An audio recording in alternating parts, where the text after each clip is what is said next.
Olá a todos. Falando da Índia, né, como uma introdução, como aparece aqui no Chazarikantu, nós vamos falar desse povo descendente que veio desse código de Manu, desceu a montanha de Meru, né, como os antigos falavam nessa região. Um povo dessa língua tão complexa que nos sobrou, né, o sânscrito. Essa língua sagrada cheia de declinações. Como diz o cantor aqui, né?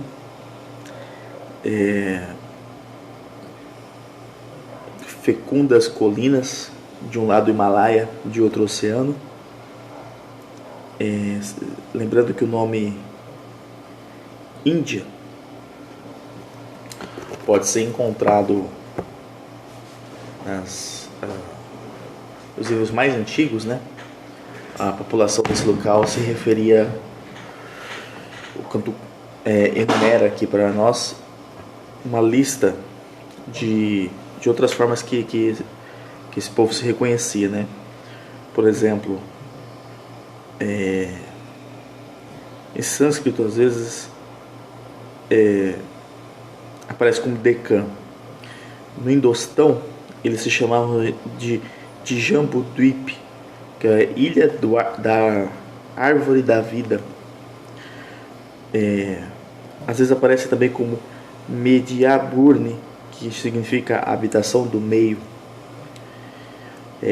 Bharakand, reino de Bará. Os rios também, né? É provável que o nome Índia tenha vindo do rio que eles conheciam como Sindhu, e pra gente Indo, né? Que vem de índigo, né? Por causa da cor azul, aquele azul ferrete, né? E é por causa da cor desse rio que os persas chamaram este país de Sindostão, e da onde a gente veio a conhecer como Indostão, ou Sindrustan, como se dizia, né? Lembrando que os ingleses chamavam os índios de gentios, né? Pois bem, inúmeros rochedos, então, inúmeras altitudes que elevam ao céu, e de repente os grandes rios que se precipitam, né? Lembrando que são 4 grandes rios, né, clássicos: Ganges, o Indo, né, o Oxus e o Brahmaputra. Brahmaputra, Chazarikantu coloca aqui, significa o filho de Brahma, e Ganges quer dizer o rio por excelência, né? Um dos principais lugares da Índia seria o Vale de Caxemira, né, que é uma cadeia do Himalaia, e dali escorrem então esses 4 rios que se espalham pela Índia, né? E ali se eleva o sagrado Monte Meru, como eu disse, de onde esse povo teria vindo, habitado pelo poder de Deus, né? E pelos 4 animais fortes, como se fala, formando um delta, né? Quando se desce dessa montanha, que é o que eles chamam de Montes do Pendjab. Então esse é o povo que os antigos veneravam como instituidor de nações, né? E que Alexandre o Grande não pôde conquistar. No espaço de 500 léguas, né? Imenso, né? Que nem os muçulmanos tiveram muita dificuldade também de penetrar. Como o Cantu coloca aqui, foi da expedição de Alexandre o Grande na antiguidade e nos tempos modernos dos estabelecimentos portugueses e ingleses que nos proveio o conhecimento deste povo, um monumento vivo de uma raça anterior. Então a gente ficou com muito pouco resquício da Índia antiga, né?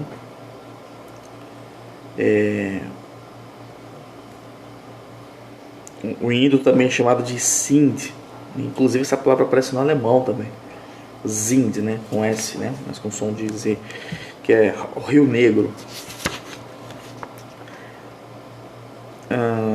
Uma civilização muito diferente da civilização grega e dos hebreus, que nós já dissemos aqui, é uma civilização que está toda montada em cima da imaginação e da fantasia, né? O ato de imaginar, o ato de criatividade, eu acho que não há em nenhum lugar do mundo igual a civilização hindu, principalmente com os kalpas, né? Os kalpas, eles são as idades dos mundos. Então, eu já disse também isso em outro vídeo, a enorme dificuldade que foi para depois conseguirem os historiadores, né, conseguir configurar esse tempo de kalpas, que às vezes aparece que tal acontecimento aconteceu há 40 mil anos, 40 mil kalpas, né, e o que isso significaria em uma idade sucessiva do tempo, tal como nós conhecemos, né. Esses kalpas, eles são idades do mundo, idades em que se esperam um certo comportamento do gênero humano que possa ser classificado todas as ações dos homens segundo esse tipo segundo o espírito do gênero humano naquele tempo, né? Então, o intervalo de tempo, como o Cantu coloca aqui, é incalculável, né? O ano humano dos índios, dos hindus, né, é de 360 dias, né? Agora, dos deuses são 360 anos humanos. E o Cantu coloca, ora, a vida de um deus é de 12 mil anos, que equivale, portanto, a 4.520.000 dos nossos anos. Quer dizer que isso, 4.520.000 anos, é um dia da vida do Brahma, né? E cada idade do mundo é a vida de um deus. Isto consta de 12 mil anos divinos. E cada uma se divide em 4 yugas, né? Nós já falamos disso aqui. No caso, Kali Yuga, né? A idade de Kali, que são idades, né? Ou épocas durante as quais o espírito do Criador se afasta cada vez mais da sua energia primitiva que o criou, né?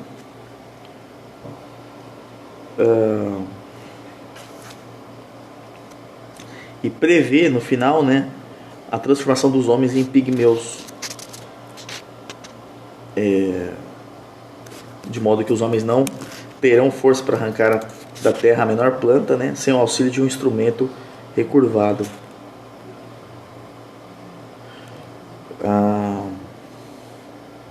E essa época, inclusive, já teria começado, né? Falando um pouco da Constituição, vamos trazer aqui também para vocês.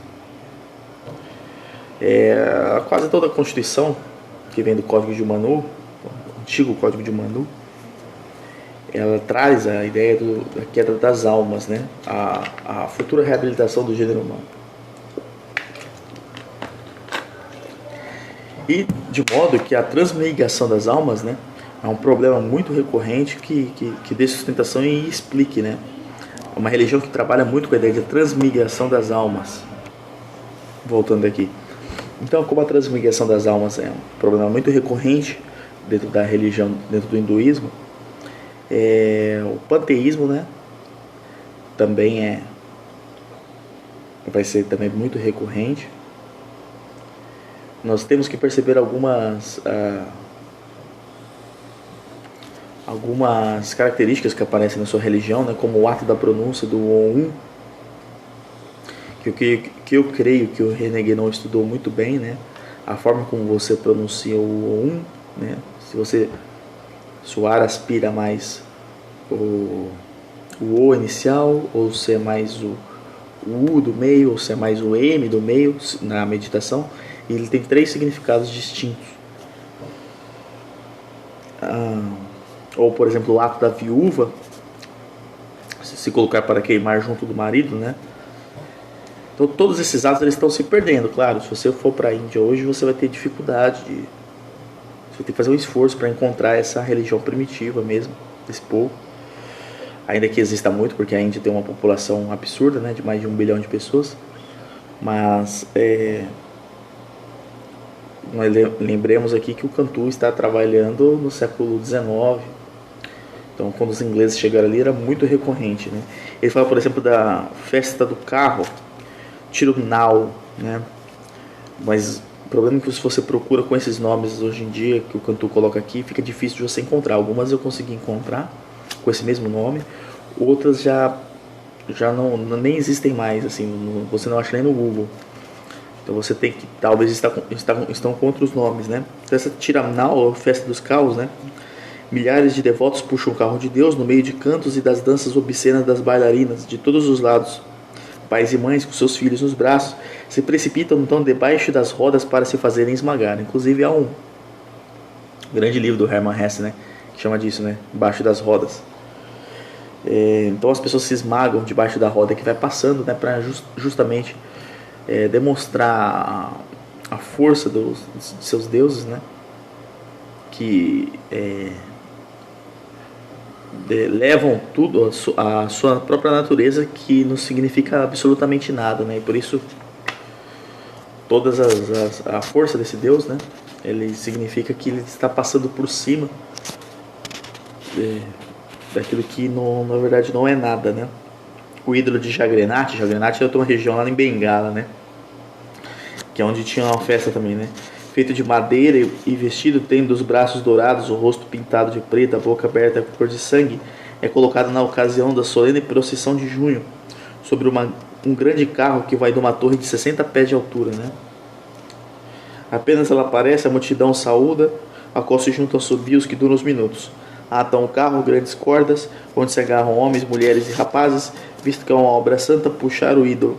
A torre avança com muito custo, e devido ao peso dessa enorme massa, deixa na terra profundos sulcos.